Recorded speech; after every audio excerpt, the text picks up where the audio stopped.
Josué chapitre 18. Toute l'assemblée des enfants d'Israël se réunit à Silo, et ils y placèrent la tente d'assignation. Le pays était soumis devant eux. Il restait 7 tribus des enfants d'Israël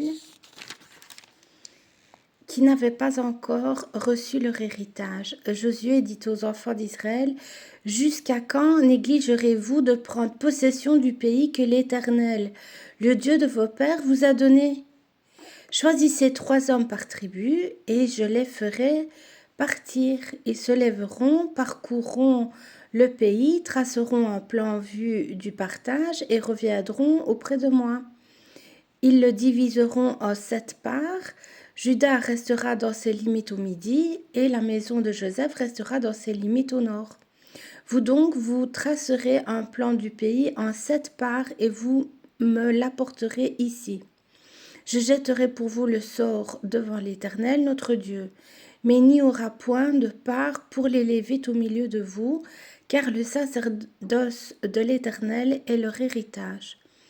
Et Gad, Ruben et la demi-tribu de Manassé ont reçu leur héritage que Moïse, serviteur de l'Éternel, leur a donné, de l'autre côté du Jourdain, à l'Orient. Lorsque ces hommes se levèrent et partirent pour tracer un plan du pays, Josué leur donna cet ordre: « Allez, parcourez le pays, tracez-en un plan et revenez auprès de moi. Puis je jetterai pour vous le sort devant l'Éternel à Silo. » Ces hommes partirent, parcoururent le pays et en tracèrent d'après les villes un plan en 7 parts dans un livre. Et ils revinrent auprès de Josué dans le camp à Silo. Josué jeta pour eux le sort à Silo devant l'Éternel, et il fit le partage du pays entre les enfants d'Israël, en donnant à chacun sa portion. Le sort tomba sur la tribu des fils de Benjamin, selon leur famille, et la part qui leur échut par le sort avait ses limites entre les fils de Juda et les fils de Joseph. Du côté septentrional, leur limite partait du Jourdain.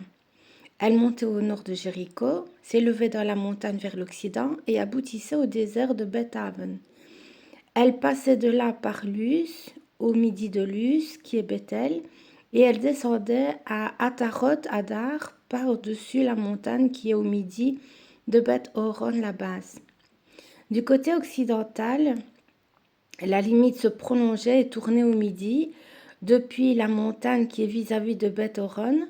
Elle continuait vers le midi et aboutissait à Kirjat Baal, qui est Kirjat Jearim, ville des fils de Juda. C'était le côté occidental. Le côté méridional commençait à l'extrémité de Kirjat Jearim. La limite se prolongeait vers l'Occident jusqu'à la source des eaux de Nephtoach. Elle descendait à l'extrémité de la montagne qui est vis-à-vis de la vallée de Ben Hinnom, dans la vallée de Réphaïm, au nord. Elle descendait par la vallée de Hinnom, sur le côté méridional des Jébusiens, jusqu'à En-Rogel. Elle se dirigeait vers le nord à En-Shemesh, puis à Gelilot, qui est vis-à-vis de la montée d'Adoumim, et elle descendait à la pierre de Bohan, fils de Ruben. Elle passait sur le côté septentrional en face d'Araba, descendait à Araba et continuait sur le côté septentrional de Beth-Ogla pour aboutir à la langue septentrionale de la mer Salée vers l'embouchure du Jourdain au midi. C'était la limite méridionale. Du côté oriental, le Jourdain formait la limite. Tel fut l'héritage des fils de Benjamin selon leur famille, avec ses limites de tous les côtés. Les villes de la tribu des fils de Benjamin selon leur famille étaient Jéricho, Beth-Ogla, Emek-Ketzitz, Beth-Araba, Tsemaraïm, Bethel, Avim, Para, Ophra, Képhar, Ammonaï, Ophni et Geba, 12 villes et leurs villages.